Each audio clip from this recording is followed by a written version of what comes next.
excited. Okay. So thank you all for coming back. As always, I appreciate you all for so much for liking, commenting, subscribing to the channel. Welcome back to the Misperception Podcast. I'm your host, Destiny. And first and foremost, thank you for coming back to the Misperception Podcast. Thank you to my new subscribers. Last video we had 24. This video we have 29. So we are moving on up, guys. It has been a delay in the podcast because I told y'all last episode that we had some transitioning occurring. And as you can see from the background, your girl has officially moved.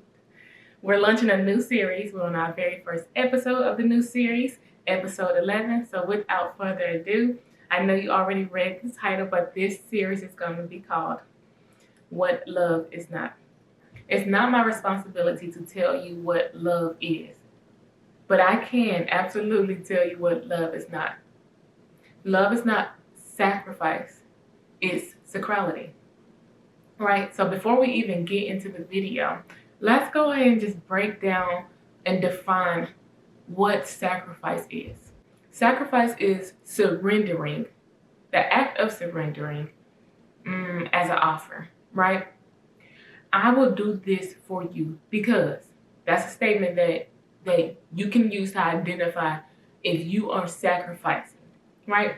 I will not go with the original plan that I have for myself because I want to sustain this relationship, because I want to be closer to you, because I have a family. That for you because clause is an indicator that you are sacrificing something. Okay? You're surrendering something as an offer, something that you have in order to offer someone else something. Right? And the act of surrendering sounds very, very beautiful, but used in the wrong terms, or depending on what you're surrendering to, that's just a fancy term for saying I give up. I'm giving up out of mere exhaustion. I'm giving up out of desperation. I'm giving up, honestly, for some of us, out of plain ignorance. Then we hear people talk about compromise, right? Compromise is interchangeable with surrender. Why? Because let's just go to the definition. Compromise is, and in layman's terms, is our decision to come to a mutual concession. Compromise is coming to a mutual concession about something, right? If I give you what you want, I'll get what I want eventually. So I will compromise on what I desire for myself.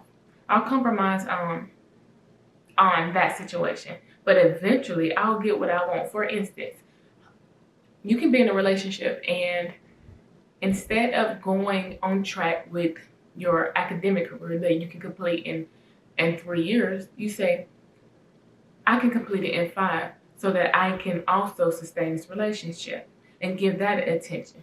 That's what they call compromise. It's not quite sacrifice. However, it's still, why I like to use it interchangeably is because at the very end, if you delay your dreams, aspirations, your goals, so that you can sustain something else for someone else, that is still a sacrifice that you are taking. Compromise sounds a little bit less harsh, but in reality, it's the same thing. Compromise is giving you this false sense of mutual concession. However, that is still you accepting a standard that's lower than what you truly desire. Compromise, sacrifice is the same thing. It's the same thing. And as a community, we've done a very terrible job as distinguishing these two concepts as elements that may attempt to associate themselves to love. but that is not love. Sacrifice is sacrifice is sacrifice. Compromise is compromise. But love is rooted in sacrality. And while we're defining terms, what is sacrality? Sacrality is the state or quality of being holy or sacred. Being holy or sacred. And anything that's sacred is regarded to with respect. It's approached with intention, because it's going to be an understanding that this love is connected to God. This love is connected to God. The misperception of love rests where we associated compromise and sacrifice to the foundation, instead of upholding the sacrality of love in its foundation. Your approach to someone or something looks very, very different when you are approaching it based off of sacrificial love versus a sacred love. And y'all know how we do in the Misperception podcast. I will bear it so you won't have to. I will bear telling my stories to the world so y'all don't have to, okay? My very first love was definitely a sacrificial love. It was love for what I've known at that moment. But looking back, hindsight, as a 26-year-old who was very much in love as a high school girl, I can understand now fully how sacrificial that love was for me. Sacrifice always starts off as compromise, right? No one is going to give you like the reddest flag. Well, if a person is smart enough, right, they will not give you a red flag to begin with. They will give you a green one. Then green will fade to a lighter shade of yellow, then orange, then dark orange, and then red. Red flags are what we look for. Nobody teaches us to prepare for the orange or the yellow one. But as the colors faded from green to red, I looked in the mirror one day and I literally did not recognize my reflection. So much sacrifice, so much compromise, prolonged over time. You will look into the mirror and you will not recognize your reflection. Because with every step towards someone else, being what you want to be for them, right? Being what they want you to be, what happens is that you take steps away from yourself and you get so far away that you won't be able to recognize yourself. As I compromised, as I sacrificed constantly in my first love story, I literally stopped looking into the mirror. I did not like who I was becoming. But because I associated love and sacrifice together, I thought that every sacrifice meant, oh, I love you a little bit more. Oh, I love you so much, I'll sacrifice this. I care about you so much, I'll compromise on this. That took me away from who I was. I stopped looking into the mirror. And I mean this literally. And honestly, when months later, when I finally looked back in the mirror, I did not know who I was looking at. I didn't see myself, even as I looked directly at my reflection. And for everyone that's out there, man or woman, I will, if I could hold your hand when I say this, I would. But if you don't take nothing else from this podcast, you do not sacrifice your own wants, needs, aspirations, your voice for anybody, especially in the name of love. Love wouldn't require that from you. If you find yourself shifting, that is an indicator that is not a sacred love. That is a sacrificial one. And because that is a sacrificial love, that person will never love you back. That person is literally incapable of loving you back. And my experience with my very first love, my first relationship, my first lover, whoever, however you want to identify that person for you, it started off as compromise. I was very young and I wanted to go to HBCU. I wanted to move to a city that upholds certain values. That's not what happened for me. So compromise looks like not going to the restaurant. The restaurant is crazy. Compromise looks like not going to the school that you desired to go to. Compromise looks like not going to the school that you desired to go to because you wanted to sustain a relationship that probably wouldn't last if the distance was there. Compromise looks like having children sooner than you wanted to because you got married. Compromise looks like getting married because you had children. Right? It starts off very, very subtle until it's not. By the end of that relationship, I was definitely sacrificing. So much so that it transformed into abuse right before my eyes, and I didn't really catch it. I want to do this for you because I want this. I want to make you happy. I want to spend the rest of my life with you. So yes, I will do this for you despite my own reservations. I will tell y'all something that I was so embarrassed about, but it's true. I had a partner, and we could talk about insecurities and narcissism, all that good stuff. But let's just stay on the topic of just sacrifice, right?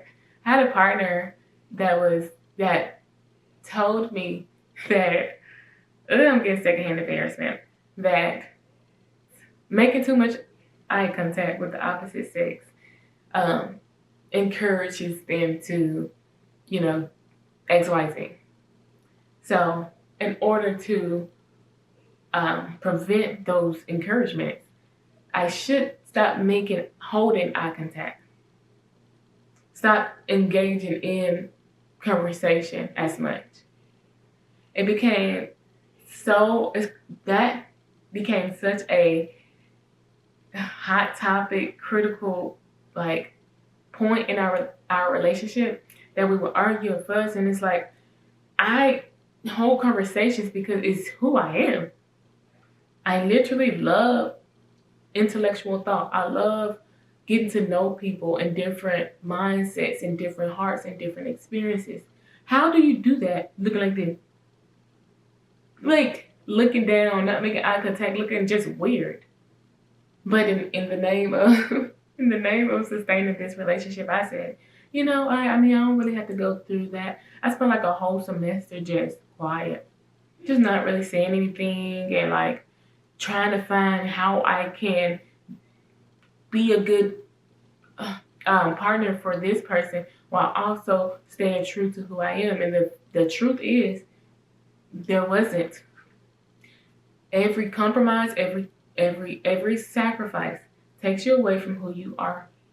And that's why you see people that say, this love drained the life out of me. You see people saying, oh, I don't recognize myself no more after this relationship, questioning their identity after a relationship because of the fact that people have been taught, have been told, it's been engraved in people to sacrifice, compromise, sacrifice. But sacrifice and sacrality, right? Y'all see how closely those words are? They got almost identical letters. They almost sound the same. That's the trick of the enemy. Just like love can be associated with lust, and people having a hard time distinguishing which is which. There's a small piece that really divides it, and most people don't know what that factor is, so we spend our lives living in lustful marriages or lustful relationships. We're misaligned, misinformed about the true nature of love. Sacrifice is mirroring. The element of sacrifice is mirroring a small portion of sacrality. And that is the trick. That is why people are confused. When somebody wants to convince you of something, when demons want to lead you astray, when there are false prophets, they entangle the truth just enough where you like, that is a little believable. That sounds right. That's why lust looks almost like love. And that's why sacrifice, the element of sacrificing in a relationship, can confuse you and make you believe that, oh, this is just a factor of love. Love is as complex as human nature. It's like no universal definition of love. It looks different for everybody. We experience it at different times. But there is an absolute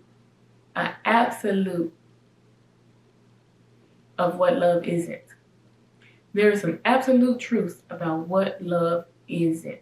So it is very wise to discover what love is to you. Really take the time to fix your perception about love. What makes you happy? What makes you feel valued and respected? What makes you feel safe? What makes you feel seen and heard?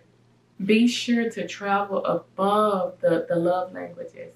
That is surface levels. Go and dive into your heart, dive into your mind, dive into your experiences to really, really shape what it means, because it will change how you approach every single person in your life. Love is not about possessing someone. It's about appreciating them. And let me say that one more time. Love is not about possessing. It's about appreciating. Sacrifice, compromise is slowly shifting who you are, right? But if somebody saw you and loved you in sacredness, they would just value who you were. Because if you truly appreciate the sacrality of who someone was, you wouldn't ask for them to sacrifice, and they wouldn't require that from you. Someone who truly loves you and upholds the sacrality of love will protect the sacredness of you being you. They will uphold that as absolute. So could there be elements of sacrifice in a love story that is based on sacredness? I believe so. It's similar to, let's make a point.